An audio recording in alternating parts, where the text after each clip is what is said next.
Baik, kembali bersama dengan saya, Dr. Andrew Betlen, Wakil Ketua Umum Kadin DKI Jakarta di dalam podcast kita, BIM Bisnis Melek Hukum. Dan pada episode kali ini, kita akan membahas satu hal yang menarik. Kita akan membahas terkait dengan AMDAL. Nah, kita akan membawa satu tema yang menarik, yaitu kompromi profesi konsultan AMDAL dan independensi palsu yang dibayar pengusaha. Kenapa? Karena nanti kita akan bahas apa pentingnya AMDAL. Dan pada episode kali ini kita kedatangan tamu yang luar biasa, Bapak Tubagus Irham. Selamat datang Pak Tubagus. Terima kasih Pak Andrew atas waktunya. Ya, terima kasih untuk menyempatkan waktu menjadi salah satu narasumber kita pada hari ini. Dan ini tema yang menarik nih Pak Tubagus ya. Kenapa sih kita harus bicara terkait dengan AMDAL? Mungkin Pak Tubagus bisa cerita sedikit. Oke, jadi AMDAL itu buat teman-teman pengusaha itu seperti analoginya adalah teman-teman tuh mau berangkat ke suatu tempat, biasanya minta blessing dulu nih, tanya ke orang. Ini saya mau ke Jogja, ini harus kayak gimana, harus kemana? Saya punya biaya segini, punya aset segini, bisa sampai ke Jogjanya seperti apa? Kalau tanyanya ke pemuka agama, mungkin cuma dikasih doa sama dia. Tapi kalau tanyanya konsultan AMDAL atau dokumen AMDAL itu semua belokan, semua perjalanan semuanya dikasih arahan. Sampai dia sampai selamat, jalan yang terbaik. Itulah dirangkum dalam satu dokumen, ya dokumen AMDAL itu. Baik. Nah, sebelum kita lebih jauh ya, mungkin kita ingin kenal lebih jauh terkait dengan latar belakang profesi dari Pak Tubagus nih. Pak Tubagus ini profesinya sebagai apa sih Pak? Ya, sejak 2012 itu saya sudah berkecimpung di dunia lingkungan ya. Jadi basicnya dulu orang teknik, terus setelah berkecimpung di dunia lingkungan saya melihat sebenarnya yang kurang adalah sisa kajian sosial ekonominya di kajian AMDAL ini. Makanya saya menempuh lebih dalam lagi di bidang hukum karena untuk menguatkan di sosial ekonomi di kajian AMDAL itu sendiri. Ternyata banyak benturan di masyarakat bahwa AMDAL ini kok kurang bisa mewadahi dari sisi, karena ini tiga sisi. Pengusahanya atau pemrakarsa yang akan mendevelop sesuatu, dari sisi pemerintah yang akan membuat izin itu, dan masyarakat yang akan berbenturan di sini. Dan mungkin secara umumnya adalah alam itu sendiri, ekologi yang ada di sana. Tapi saya melihat kajian di soseknya karena terlalu banyak diisi teman-teman teknik, nih kajian soseknya harus lebih dalam lagi. Oke, tadi ada satu statement yang disampaikan cukup menarik buat saya. Ada dikatakan bisa berbenturan dengan masyarakat. Apa sih kaitannya sama AMDAL? Ini terus terang saya juga butuh gambaran dan mungkin teman-teman pengusaha juga ingin tahu gambarannya gitu. Betul. Kalau kita nggak penuhi, akibatnya apa sih? Entah itu akibat hukum dan juga akibat kepada bisnisnya. Betul. Saya kasih contoh satu case ya. Ada di Tangerang salah satu pekerjaan yang pernah kita kerjakan lah. Developer ini bangun gedung tinggi lah. Masyarakatnya ini saat dibilang ini akan ada gedung tinggi di antara perumahan-perumahan mahal. Perumahan-perumahan yang harganya di atas 3M, 5M. Buat mereka, oh ya udah ini pengembangan developer, nggak apa-apa. Ini mah developer besar. Percayalah kita gitu. Pas AMDAL tanda tangan mereka ikut gitu. Saat apartemen udah berdiri, tiba-tiba pas pagi-pagi mereka keluar, loh matahari kita hilang, ketutup sama apartemen ini. Barulah proses-proses hukum mereka, karena mereka mau dikasih kerohiman sekian mereka nggak butuh uang, mereka ya perumahan besar. Akhirnya pas udah terjadi itu sudah terlambat karena tanda tangan dikecilkan. Ini urusan AMDAL, udahlah kita ikut aja tanda tangan. Saat itu udah terjadi, udah tinggi, ya jadinya terlambat. Nah ini menarik dia. Jadi dikatakan ada AMDAL, ini koreksi kalau saya salah ya, ada AMDAL yang sudah didapatkan untuk kepentingan pembangunan satu bangunan apartemen ya. Ya, dan ketika dibangun dia dapat izin AMDAL berarti ya. Ada izinnya nggak Bang? Ada izinnya ya. Ada izin. Dia ada izinnya. Tapi ketika sudah jadi ternyata penghuninya mengalami persoalan akibat dari adanya perumahan-perumahan itu tertutup matahari karena apartemennya tinggi. Jadi mereka nggak punya matahari lagi, tadinya punya. Jadi berdampaknya kepada masyarakat. Masyarakatnya. Jadi dengan adanya apartemen itu yang diberikan AMDAL-nya, ternyata masyarakat itu malah kehilangan sinar matahari. Emang itu bisa berdampak juga? Berdampak buat Apalagi buat perumahan-perumahan, misalnya Pak Endro perumahannya biasanya memang ngadapnya ke timur, kalau pagi-pagi dapat matahari segar. Tiba-tiba timur dan barat semua nggak ada matahari, gelap terus. Oh. Itu persoalan, apalagi yang percaya memang Feng Shui ya, hilang Iya. itu. Oh Tertutup. gitu. Itu nah ini kan ada situasinya. Jadi Betul. bahwa developer itu berhasil membangun apartemen, benar ya? Betul, sudah berhasil. Udah aman. Nah, yang terdampak adalah masyarakat akibat pembangunan dan hilangnya adalah hilangnya sinar matahari. Itu memang di dalam konteks ini masuk dalam konteks AMDAL ya? Ada. Jadi di AMDAL itu akan dikupas semua aspek Oke. yang akan terjadi berikutnya. Karena kita akan menganalisis dari mulai rona, maksudnya dari mulai dulu ini tanah apa, hamparan apa, sampai nanti kalau dibangun simulasinya ke depan akan seperti apa. Itu ada di dokumen AMDAL. Kalau teman-teman, karena ini dokumen AMDAL kan boleh dipublikasikan ke semua, bahkan masyarakat boleh baca. Oh, dokumen AMDAL itu sebenarnya bisa dimintakan oleh masyarakat. Bahkan itu memang untuk dipublikasikan, I bukan see. untuk disimpan oleh pengusaha. Bukan untuk disimpan ya? Bukan. Ini satu hal yang baru nih. Kita sebagai masyarakat nggak ngerti bahwa oh ada pembangunan.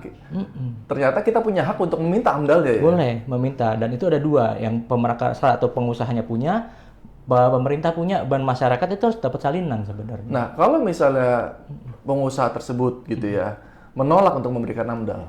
Ya, memang sebenarnya itu kalau dokumen hukum ini bukan dokumen yang harus di-keep. Jadi memang sebenarnya harus boleh diberikan. Mungkin bisa ke pemerintah, karena pemerintah memang punya salinannya. Nah, dalam konteks ini pemerintah ini apakah itu RT RW, kelurahan, kecamatan atau di dalam tingkatan dinas atau seperti apa? Mungkin bisa diberikan Di level kecamatan itu pasti punya, karena mereka yang akan diundang dalam sosialisasi, dalam waktu ini sidang AMDAL-nya itu, karena sidang AMDAL-nya pasti ada di dinas, mereka pasti diundang dan biasanya dapat salinan. Nah, tadi ini kita udah diskusi cukup menarik ya, Pak. Itu bagus ya. Kita mengerti bahwa AMDAL ini penting, tapi mungkin ya teman-teman pengusaha atau masyarakat ini belum tahu AMDAL ini barang apa sih? Betul. Kalau saya bahasa kasar saya, ini AMDAL ini binatang apa sih? Punya kaki 4, punya kaki 2, berbulu, bisa terbang atau di laut. Nah, ini gimana, Pak? Itu bagus. Kalau kita balik ke analogi yang tadi awal, bahwa satu perjalanan itu butuh buku panduan, itu buku panduannya. Oh, oke, ini buku panduan Buku panduan yang ini baik sama alam, ini baik sama manusia sekitar, ini baik untuk pengusahanya sendiri. I see. Nah, misalnya kita bilang ini mau bangun sawit, dalam waktu 5 tahun keuntungannya akan segini. Kalau ada yang bilang AMDAL ini tidak bikin untung, malah bikin pusing, itu berarti salah meng-hire konsultan AMDAL. Oke. Dia tidak menghimpun ahli-ahli yang benar. Ahli yang benar akan bilang, nih Pak, sawit ini Bapak mungkin keuntungannya sekian miliar dalam 5 tahun. Tapi kalau Bapak tanam saat di umur kecil, kan sawit kan nggak langsung jadi pohon sawit berbuah. Nah, kita tanamlah pohon apa yang pas. Pada umur sekian, pohon pisang dibarengin sama mereka. Jadi untungnya berkali-kali lipat. Jadi sebenarnya di matriks yang AMDAL itu, kajian itu ada. Oke, jadi dalam AMDAL itu ada kajiannya ya? Kajiannya. Kajian apa tuh, Pak? Kajian segala aspek, dari biologi. Karena kita, kalau AMDAL itu bukan hanya konsultan ini sendiri, mungkin dengan tim, tapi timnya dia akan hire tim-tim dari ahli dari biologi, ahli dari fisika kimia, ahli dari, kalau diperlukan, kalau ditambang, ahli tambang, kalau ini pekerjaannya tambang, kalau developer berarti ada ahli elektronika, mekanikal elektrikal ya, ahli sipil, itu pasti. Jadi tergantung proyeknya nih. Nanti kalau proyeknya yang ini developer bangunan, ya kita yang ahli di bangunan, ada pas sipil, arsitektur, itu harus ada di situ. Yang akan mengkaji, ini sesuai nggak apa yang direncanakan pemrakarsa, sama ahli ini satu pemikiran. Ya, jadi AMDAL ini sebenarnya itu bukan dokumen yang menyusahkan sebenarnya ya. Bukan dokumen yang, aduh pengusaha nih ngapain sih kena AMDAL, jadi bikin susah aja, nambah-nambah izin aja, nggak gitu konsepnya ya. Betul. Tapi dia memberikan yang namanya kompas. Betul ya. Jadi AMDAL itu memberikan kompas bagi pengusaha dalam menjalankan bisnisnya, utamanya terkait dengan tempat usaha gitu ya. Karena itulah makanya dalam suatu perizinan itulah yang paling lama dikerjakan. Karena dia membentuk analisisnya ada di situ. I see. Di yang lain-lain itu mungkin untuk compliance. Nah, ini dokumennya yang jadi ikatan hukum ada di sini. Oke, ini masih masuk lebih dalam lagi.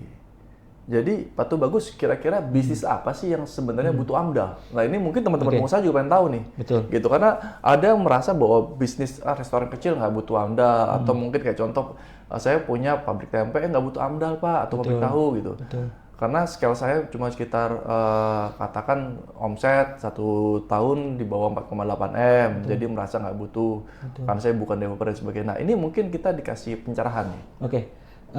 Beruntungnya kita setelah PP 2 2001 dan KBLI itu diberlakukan harus lewat OSS sekarang, segala perizinan segala lebih enak sebenarnya untuk menentukan bahwa ini harus apa sih, ini apa sih, barang apa sih yang harus kita petanya yang harus kita kerjakan. Jadi compliance yang diminta sama pemerintah untuk kita punya itu ada dari OSS digambarkan. Akhirnya setelah banyak, kan dulu Indonesia dianggapnya terlalu ribet lah perizinannya gitu kan.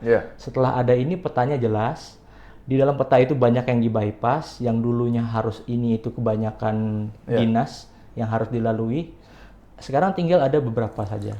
Itu jadi ada untuk peruntukan, setelah peruntukannya sesuai baru ke izin lingkungan selesai baru pembangunan, IMB-nya yang sekarang jadi PBG. Nah, tinggal 3 ini aja dari dulu yang mungkin sekian banyak gitu kan. Nah, di izin lingkungan inilah kita posisinya untuk compliance ini harus dikerjakan. Izin lingkungan yang di dalamnya ada AMDAL, ada apa-apa. Nah, menjelaskan tadi, melanjutkan bahwa kenapa sih pengusaha tempe perlu nggak sih? Pengusaha ini perlu nggak sih? Nah, itu kan ada tuntunannya dari PT kita di OSS itu punya KBLI. Oh, KBLI kita misalnya pengusaha tempe. Dilihat lagi nih, yang punya modal berapa, yang luas lokasinya berapa, berdampaknya seberdampak apa. Misalnya ini usahanya di bawah 5 miliar misalnya, berarti kan PT-nya kecil ya. Terus lokasinya juga nggak sampai 3.000. Nah itu kebijakan dari OSS dibuatlah bahwa ini nggak harus AMDAL. Ini tingkatannya hanya tingkat tertentu aja kecil. Nah adalah 3 tingkatan di AMDAL. SPPL, UKL-UPL, dan AMDAL. Kalau AMDAL itu di atas 1 hektar atas. Oke. Walaupun jadi itu kita baru minta izin AMDAL keluar baru ya. AMDAL. Oke. Di bawah 1 hektar rata-rata itu masuk ke, atau di bawah 2 hektar tergantung kegiatannya ya. Di bawah 1 hektar itu biasanya UKL-UPL aja. UPL? UKL-UPL. UKL-UPL kalau boleh tahu apa tuh? Bedanya dengan AMDAL, kalau AMDAL yang kita bahan analisisnya itu, kalau AMDAL itu meluas radius dari tempat kegiatan kita. Nah, kalau UKL-UPL hanya di radius yang kita miliki. Misalnya kita punya tanah 5.000 aja itu kita mengelolanya seperti apa? Itu di UKL-UPL. Nah, lebih kecil lagi di bawah 3.000 itu SPPL. SPPL? Kalau SPPL tuh hanya surat pernyataan aja bahwa kita akan mengelola lingkungan dengan baik. Jadi nggak perlu ada dokumen. Oke. Nah, ini memang masih ada satu paradigma gitu ya, tadi dikatakan masyarakat itu nggak semua butuh AMDAL gitu ya, karena mereka menjalankan ya udah itu tambah-tambahan mungkin ribet aja, tapi sudah disampaikan bahwa ini sebenarnya kompas ya. Terus ada yang statement yang menarik juga tadi, ya saya terus terang baru mengikuti, saya pikir AMDAL itu berbeda dengan izin lingkungan, ternyata AMDAL itu bagian dari izin lingkungan ya. Betul. Dan kalau mengacu pada OSS itu kan sekarang kan risk based ya. Jadi kita bicara tentang risiko kecil, menengah, dan besar. Jadi yang butuh AMDAL itu biasanya risiko besar walaupun mungkin bisnisnya kecil ya. Betul. Pak Irham ya. Nah, masih menyangkut terkait dengan AMDAL ini karena cukup menarik ya. Ini mungkin ilmu baru buat sebagian orang. Karena ada beberapa sengketa AMDAL yang sangat besar tuh, yang pernah naik media, salah satunya contoh yang pembangunan tol itu ya kalau nggak salah ya. Pembangunan tol di sini, terus juga ada kejadian terkait dengan yang tempo hari banjir bandang gelondongan kayu Aceh. Nah itu menurut Pak Irham itu kenapa sih bisa kejadian? Kan saya dengar saya nggak tahu ya, tapi saya dengar katanya AMDAL-nya ada. Gitu terkait dengan kejadian di Aceh itu. Saya kasih 2 kejadian besar sebenarnya. Satu yang Aceh dulu mungkin, yang memang itu berdampaknya sangat besar ke masyarakat. Memang di kajian AMDAL itu sudah menganalisis juga terkait misalnya curah hujan dan lainnya sudah ada di sana. Di sana ada. Jadi resiko kalau curah hujan segini dan kalian melakukan eksploitasi hutan sebegini, itu akan berakibat segini. Ada di matriks itu ada. Nah, sayangnya Pak Andrew, mungkin satu perizinan kita sekarang untuk beberapa resiko itu ditarik ke pusat. Oke. Jadi mungkin dilibatkan dalam segi sidang, dilibatkan dari ini dinas setempat, tapi seperti jadi penonton yang mirroring saja.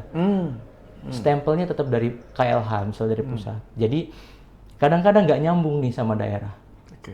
Jadinya terjadinya mungkin daerah juga ini bukan Tanggung jawab. wewenang kita, ngapain kita yang repot gitu kan. Iya. Itu terjadi. Nah, kemarin saat penyegelan di beberapa lokasi yang dilakukan oleh KLH setelah terjadinya banjir, terlihat memang banyak yang izinnya dari pusat. Oh, tapi itu ada izinnya ya? Ada.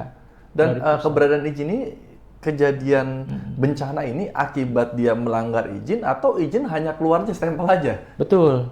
Memang ada dua, Pak Andrew. Iya. Satu mungkin ya kita kalau ini oknum teman-teman konsultan yang bandel ya, I see, misalnya iya. mereka yang penting ini proyek selesai, dokumennya compliance selesai, mungkin dokumennya kopas atau gimana, jadi nggak beres lah satu Iya, dokumen. Atau dua, dokumennya benar, kajiannya benar, konsultannya sudah ini, tapi yang pemrakarsa atau pengusahanya nggak menjalankan, baca Oh, hut nggak biasanya. dibacakan pun Baca pun nggak. Dia baca SK-nya Oke. aja nih, udah dapat SK 2 lembar udah. Ya, ini disimpan dia jalan aja. usaha gitu ya, Iya, tapi nggak dilaksanakan, betul, nggak dilaksanakan. isi rekomendasi ya biasanya ya? Betul, isi rekomendasi dan izin lingkungan yang terbitkan gitu. Oke, jadi bisa ada kejadian seperti itu ya. Betul. Dan terkait dengan kayu gelondongan ini ya, mungkin karena itu menurut saya viral di zaman itu ya. Betul. Tiba-tiba Aceh ya itu ya. Aceh. Ada banjir bandang, bawa Dan kayu banyak Medan, ya. iya. Dan Medan ya, bawa kayu banyak dari atas Betul. itu ya. Kalau di Medan itu yang saya Tapanuli ya itu kan ada pembangkit. Kalau pembangkit itu kan dia harus di bantaran sungai. Jadi dibabat lah itu pohon-pohon yang di sekitar sungai yang harusnya menahan air kan. Oke. Ya, jadi ada beberapa lah kajiannya kompleks, tapi kita bisa ngelihat kacamata besarnya. Oh, ini aja kasat mata kita udah tahu. Ya, itu akibat juga gitu kan. Itu sebenarnya nih sorry ya, mungkin saya salah gitu ya. Tapi saya ngebayangin bahwa dia tahu sebenarnya nggak mungkin dibangun tadi pembangkit listrik ya di bantaran sungai karena tenaga mengorbankan lingkungan yang bisa berakibat kepada lingkungan dan masyarakat nantinya. Gitu. Tapi mereka tetap keluarkan, tapi izinnya tetap keluar. Jadi Luar gini, biasa. mungkin apa nggak mungkin itu kan ketajaman dari analisis ahli-ahli yang diundang. Nah, ini kita bilang lagi, ahli-ahli ini kan di-hire oleh konsultan yang konsultannya dibayar oleh pengusaha. Tentu itu ya. kepentingan itu jadi ada. Iya, kepentingannya ada. Kenapa konsultan itu nggak independen? Karena dibayar oleh pengusaha itu jadi masalah. Jadi Betul, akan betul. cari jalan dia. Betul. Gitu, cari jalan. Akhirnya mereka berkompromi dengan keilmuannya ya. Ilmuannya bahwa ini skill ilmuannya mungkin tidak berkompromi tapi dikasih ini kalau begini bisa. Tapi kan nanti mungkin waktu ke pemerintah ada, Pak, ini kita bertahap ya Pak. Mungkin 5 tahun baru sampai sini. Itu diizinkan kok oleh pemerintah kalau kita bertahap ke arah sana. Mitigasinya mungkin Bapak harus bangun ini tapi saya sanggupnya di tahun keberapa. Iya. Itu bisa. Nah, mungkin ya tadi apes itu nggak ada tanggalnya. Iya. Ya kan? Iya, Kita nggak tahu tahu-tahu ada tanggalnya ya. Iya, belum siap, tahu-tahu Kejadian. sudah kejadian. Tapi ini satu hal yang menarik masih kita gali ya gitu ya. Pak Tu Bagus ini kan salah satu konsultan AMDAL yang luar biasa ya, dan saya tahu klien yang cukup besar di Indonesia dan cukup ternama gitu. Nah, selama menjalankan profesi ini, pernah nggak sih memang tanda kutip pengusaha kita nih, pengusaha kita itu bernegosiasi gimana caranya AMDAL ini keluar? Nah, Betul. itu gimana? Terus yang kedua nanti lanjutan dari pertanyaan itu sikapnya Pak Tu Bagus kalau menghadapi pengusaha-pengusaha ini seperti apa? Betul, memang kita nggak bisa tutup mata bahwa keberpihakan itu pasti karena kita kan di hire ya. Sisi keilmuan kita di challenge untuk bisa membuat ini sesuai dengan pemikiran yang diinginkan oleh pengusaha. Contoh misalnya kemarin kejadian yang kita tempat wisata yang di bawah puncak. Oh iya, saya ada, sempat tahu tuh. Ya. Ada biang lalanya, Iya, ada apa iya. gitu kan. Mungkin kalau pandangan umum yang tidak terkait dengan kepentingan itu, ya mereka akan bilang buat apa? Itu kita perlu kebun tehnya untuk jadi wisatanya kan, bukan perlu biang lalanya. Tapi kan kepentingan ini udah masuk, pengusaha yang butuh ini udah masuk. Kepentingan itu kita lanjut ke secara teknis dari AMDAL-nya, dikeluarkanlah, diterbitkanlah oleh yang punya kepentingan di kewenangan ini di Jawa Barat, Pemda Jawa Barat saat itu. Ya masih zamannya Pak RK waktu itu. Iya. Ya, berjalan-berjalan, masuklah dokumen lingkungan dari Kabupaten Bogor, itu keluar izin AMDAL-nya. Sudah ada AMDAL-nya. Nah, Oke. AMDAL-nya sudah ada, ternyata dampak lingkungannya bukan di radius yang di puncak itu. Oh, Banjirnya di bawah, banjirnya di Jakarta, banjirnya di Sentul. bisa begitu ya? Iya, jadi karena ditarik semua BBWS nih, kalau dari sungai BBWS-nya tarik ke sana, oh di situ penyebabnya. Oke, oke. Nah itulah ketajaman dari kajian, dan ini balik lagi, yang segel dari pusat, yang punya izin AMDAL-nya dari Kabupaten Bogor, Yang memberikan izin. yang memberikan izin. Nah, itu kompleksitasnya ada di situ juga. Nah, ini jadi pertanyaan menarik ya. Jadi pada saat satu pengusaha ingin membangun satu tempat ya, untuk tempat wisata atau tempat lainnya membutuhkan izin AMDAL. Izin AMDAL itu kan dibuat ya. Bukan izinnya. AMDAL itu kajian, lebih tepatnya kajian AMDAL-nya dibuat oleh konsultan, kan konsultan independen ya. Nah, ketika hasil kajian itu keluar, itu akan diserahkan kepada pemerintah ya melalui OSS ya. Benar ya, Pak ya. Dan OSS itu yang nantinya dokumen ini masuk kepada pemerintah kan diperiksa. Nah, pertanyaan saya sederhana, selama Bapak berpraktik, ini hasil kajian ini benar-benar diperiksa nggak sih, tanda kutip, oleh pemerintah? Betul. Pemerintah itu di saat kita memang sudah jadwalnya sidang, itu memang benar-benar mereka kupas. Benar-benar bisa mereka. Mereka kupas. Mereka juga undang ahli mereka juga untuk undang lawan ahli? ahli kita. Oke. Iya, mereka akan undang dari kampus mana, dari kampus mana. Nah, ini kalau kegiatannya misalnya tadi pariwisata, mungkin dia akan undang ahli geologinya, ahli airnya, ahli hidrologinya gitu kan. Mungkin kalau dia ini Kabupaten Bogor, yang diundang dari IPB setempat, itu pasti mereka akan panggil, karena kapasitasnya mereka juga, kalau ini AMDAL, mereka akan cari ahli yang besar untuk bisa berhadapan sama kita. Biasanya itu dari kampus-kampus. Nah, terus kalau sampai tetap ada kejadian tanda kutip kecolongan atau gitu, Nah, itu tadi. kenapa bisa Makanya begitu? saya lihat memang ini kan mitigasi maksimal. Tapi kalau mitigasi maksimal ini benar-benar dijalankan, sebenarnya harusnya itu terhindar. Oke, harusnya terhindar. Harusnya Logikanya terhindar ya, karena Harusnya sudah terhindar. dikaji ya. Betul. Ini kadang-kadang kalau kejadian kita tadi balik ke kasus yang Kayu atau kasus yang di puncak itu, ya puncak, tempat wisata. jalur airnya kan harusnya nggak boleh dibelokin, dia bikin lurus. Nah, itu hal-hal teknis di lapangan yang mungkin di kajian AMDAL ini udah ada dicantumkan bahwa jangan dirubah-rubah misalnya seperti itu, karena ini udah izin BBWS-nya atau izin dari sungainya udah ada, harus tetap dijaga nih, jangan dibangun sesuatu di bantarannya gitu. Nah, ini karena ya kepentingan pengusaha juga kan, konsultan AMDAL juga nggak bisa nongkrongin di lokasi setiap saat kan gitu kan. Nah, itu implementasi. Implementasi. Nah, Batu Bagus, ini satu hal yang menarik buat saya ya. Jadi, saya kepikiran gitu ya, Indonesia paling enggak 2 tahun terakhir ini lagi sibuk. Sibuk apa? Sibuk bangun dapur nih, ya kan? Ini kan dapur ini menjadi satu hal yang luar biasa masif gitu ya. Hampir ada di setiap RW kalau nggak salah ya. Jadi, mereka bangun dapur. Nah, dan dapur ini operasionalnya juga nggak sebentar, tiap hari gitu, karena memang mereka harus suplai makanan kepada anak-anak kan gitu, untuk makanan bergizi ya kan. Nah, menurut Pak Tubagus gitu, sebenarnya kayak dapur-dapur ini tuh butuh AMDAL nggak sih? Betul. Kalau dia misalnya nggak ada AMDAL-nya, itu ada nggak sih dampak lingkungan dari keberadaan dapur ini sebenarnya? Makasih Pedro. Jadi mereka ini perlu dokumen izin lingkungan untuk mereka bisa beroperasi sebenarnya. Izin lingkungan yang tadi saya sampaikan untuk luasan-luasan tertentu yang biasa teman-teman itu kan dapur umum ruko.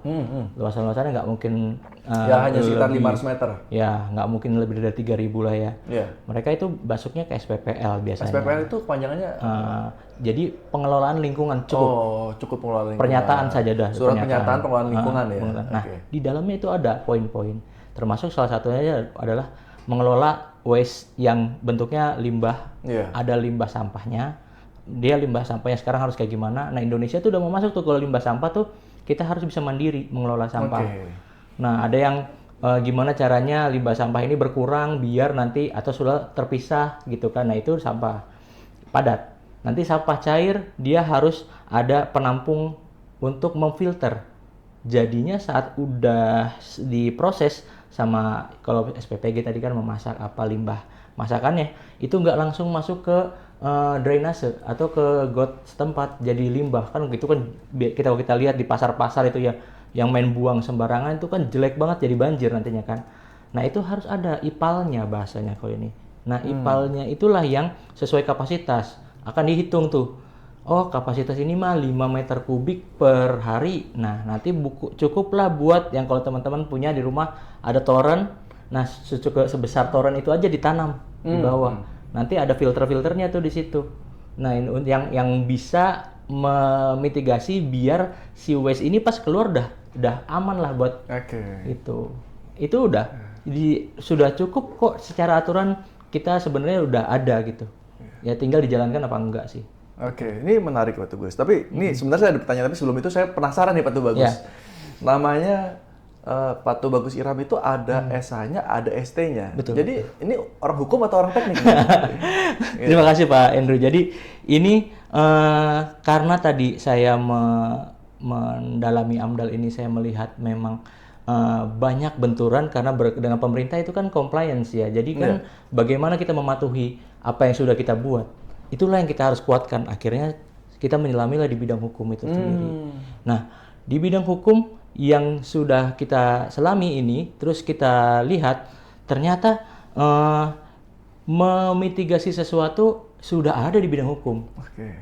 Termasuk salah satunya ya tadi saat membuat sesuatu kita ada misalnya kontrak-kontrak hukum, misalnya ada kajian-kajian yang tadi kajian-kajian AMDAL. Nah itu kan kajian AMDAL adalah yang sebesar-besarnya, mitigasi singkatnya adalah saat mau berinvestasi itu orang kan udah memikirkan, oh di situ cocok nggak sebenarnya kita mau keluarkan uang. Gitu kan, bisa nggak nih jadi uang nggak nih? Nah itu, nah kita bisa mundur lebih jauh sebelum masuk terlalu ke AMDAL-nya. Hal-hal kecil sebelum itu masuk ke investasinya kita sudah. Nah itulah saya berdiri di posisi itu. Ya. Jadi bisa bisikin pengusaha buat iya loh, jangan deh gitu. Iya. Terus nih di belakangnya ada gelar CPCD nih. Ini CPCD ini apa nih? Nah itu, jadi ternyata penting ya untuk menyelami teman-teman misalnya lagi KSO dengan seseorang, ini kan mau jadi sesuatu. Nah ini kan kita harus lihat bukan hanya dampak lingkungannya, tapi dampak investasinya ini untuk perusahaan cuan nggak misalnya seperti itu kan. Nah bisa jadi ada konflik hukum nggak? Akhirnya saya nyolek, oh ini ada nih, oh apa namanya, oh kontrak hukum. Oh, jadi CPCD ini adalah Certified Professional Contract Drafter. Berarti belajar kontrak? Betul, di situ. Jadi di situ Bapak bisa bantu untuk melihat dan menilai kontrak ini bermanfaat nggak atau bahkan merugikan atau beresiko. Betul. Gitu. Jadi pengusaha kita bahkan bisa bantu mitigasi jauh dari nol sebelum uang itu keluar. Jadi bisa membantu ya dengan adanya kemampuan khusus ya. Kemampuan khusus dalam CPCD makanya diambil dari hukum, sambil CPCD-nya gitu. Akibat-akibatnya bisa kelihatan di kontrak hukum itu. Gitu. Oke, itu menarik sekali ya. Nah, ini di akhir sesi ini ada satu pertanyaan yang buat saya juga cukup menarik ya. Saya pengen dengar dari selama Pak Tubagus berpraktisi gitu ya atau menjalankan profesi ini pernah nggak sih Pak Tubagus itu melihat kalau ada pengusaha yang tanda kutip tidak memperdulikan AMDAL atau izin lingkungan baik itu KL, UPL atau SPPL gitu ya. Terus kalau dia nggak perhatikan, dia cuek-cuek aja, dia terabas gitu. Ada nggak sih akibat hukumnya? Itu. Terus yang kedua, kalau itu diterabas, selain ada akibat hukum, ada nggak sih dampak kepada masyarakat akibat terabas? Mungkin ada, boleh cerita sebagian pengalaman ya yang Pak Tubagus lalu. Ini dekat-dekat nih kejadiannya. Misalnya di Jakarta Barat, itu ada pabrik yang umurnya mungkin dari tahun 80-an lah. Udah stempelnya Soeharto nih, udah nggak mungkin bisa goyang gitu kan. Nah ini pabriknya itu tekstil, dia sudah punya cerobong. Perkembangan bisnis Jakarta Barat kan pesat ya. Timbullah developer di situ yang mungkin buat saya kayaknya ini nggak mungkin pakai AMDAL nih. Terabas-terabas nih. Karena bisa berdiri satu apartemen beberapa tower yang posisinya di samping pabrik tersebut. Apartemen di samping pabrik? Ya. Di mana si pabrik itu cerobongnya nggak cuma satu. 3. Nah, ini kalau dilihat sekarang sudah berdirinya si apartemen, ini posisinya cuma 20 meter lah. Dari pagar 20 meter dari pagar apartemen. Apartemennya nempel gitu dengan pagar mereka. dengan pagar pabrik. Jadi saya lihat inilah mungkin yang mungkin bandel-bandel atau mungkin asal-asal ngerjain dokumen AMDAL-nya, jadinya seperti itu. Saat ini sudah berdiri, yang jadi korban ya yang isi di apartemen. Yang dirugikan masyarakat. Nah, Iya, nah ini publik. jadi diskusinya bisa melanjut nih. Terus kalau dalam hal ini kita ketahui bahwa mungkin kita atau ada masyarakat ya yang terdampak akibat orang lain karena melanggar izin lingkungan ataupun AMDAL. Iya. Itu upaya apa sih yang bisa dilakukan? Apakah cuma minta dia tutup aja atau bisa minta ganti rugi juga atau seperti apa? Betul. Nih upaya-upaya itu biasanya difasilitasi dulu oleh pemerintah. Biasanya pemerintah tuh menerima aduan dulu. Nah, aduan itu nanti difasilitasi oleh Gakum untuk menindak. Oke. Nah, kalau dari logika yang tadi, pasti yang dirugikan kan yang penduduk dari apartemen. Iya, iya, penghuni apartemen. Penghuni apartemen itu akan lakukan aduan. Datanglah Gakum ini ke pabrik. Kenalah pabrik ini akibat-akibat yang karena ya pasti yang harus didahulukan manusia dong biar aman. Disegellah pabriknya. Oh, padahal kan pabriknya udah ada duluan. Udah duluan. Izinnya udah rapi gitu kan. Jadilah di situ upaya hukum bisa jadi dua-duanya. Bisa pabriknya melakukan petun gitu dari pemerintah karena kok jadinya kita yang kena dampak, atau dari class action dari ini sendiri yang mungkin dia akan pushnya ke developer dulu. Kok kita nggak dikasih tahu nih akan ada terjadi seperti ini nih. Kok kita nggak dulu pas mau beli harganya segini tapi nggak dikasih tahu bahwa ada dampak ini gitu. Oh iya kan resiko sekali ya, maksudnya itu cerobong loh. Saya ngebayangin cerobong di ketinggian 30 meter, kebetulan kita lagi ada di lantai 10-an, 30 meteran juga. Jadi itu asap masuk kamar gitu ya. Nah, iya. Kalau dana kecil semua bisa bahaya. Nah, Itu terus terjadi. kalau Pak Irham melihat situasi ini gitu ya, situasi idealnya apa sih? Apakah masyarakatnya itu melakukan gugatan terhadap developer atau masyarakat penghuni apartemennya atau apa namanya kepada tadi pabriknya, sedangkan pabrik udah berdiri lebih dahulu. Terus biasanya apakah, saya pokoknya balikin uang saya atau bagaimana sih umumnya terjadi? Yang sekarang terjadi mirisnya saya lihat memang pabriknya yang akhirnya kalah. Tutup miris, ya? beliau. Jadi yang tadinya menghidupi masyarakat dengan pegawainya ratusan. Sekarang mereka hanya kalau ada proyek mereka kerjakan, ada pesanan mereka kerjakan. Dan itu baru mereka juga jadinya bukan menggaji, jadinya outsource. Outsource sampai itu jadi barangnya mereka tutup lagi pabriknya. Seperti itu. Karena kucing-kucingan juga sama pemerintah kan akhirnya. Karena kalaupun mereka melakukan upaya hukum, ya mereka upaya hukumnya kan ini PT ya, bukan lagi mungkin yang LBH atau apa yang bisa bantu dia kan. Udah harus memang upaya besar gitu. Jadi gitu. Dan dari masyarakat juga akhirnya kalau lagi tadi kucing-kucingan tetap masuk asapnya kan ke mereka kan. Iya, betul. Nah, ini saya juga lihat mereka lagi berupaya untuk class action itu sendiri. Class action lagi ya. Oke, Pak Irham, mungkin ada ya pesan-pesan yang mau disampaikan kepada teman-teman pengusaha terkait dengan izin lingkungan itu. Mungkin boleh disampaikan. Ya, jadi begini, Mas Hendro, terima kasih kesempatannya bahwa dari sini dengan background saya dan dengan keahlian saya juga yang sudah lama berpuluh tahun dan dari juga pengalaman saya di Indonesia dari barat ke timur, saya lihat sih semuanya saya lihat sama. Mau itu sawit, mau itu hutan lindung atau apa, atau kegiatan-kegiatan IKN kemarin pun saya terlibat di situ, semuanya sama. Jadi bahwa pentingnya dokumen AMDAL ini penting dan penting juga untuk concern dari pengusaha-pengusaha teman-teman untuk menjalankannya. Karena kalau ini dijalankan bukan hanya compliance dengan apa yang diinginkan pemerintah, tapi bisa lebih cuan loh kalau dijalankan. Dan pendekatan sama masyarakat jadi bagus. Kalau pendekatan sama masyarakat bagus kan Tuhan blessing. Ya, kalau Tuhan blessing, bisnis bisa lebih cuan lagi, lebih besar lagi. Itu sih.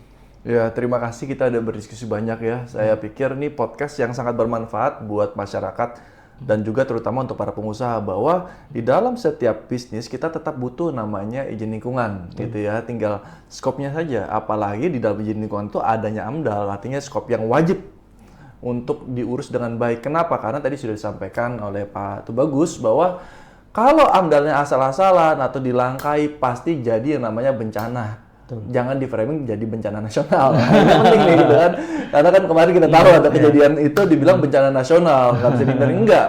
Ternyata itu akibat tata kelola lingkungan yang buruk atau tidak melaksanakan AMDAL dengan baik ya. Atau mungkin AMDAL-AMDAL.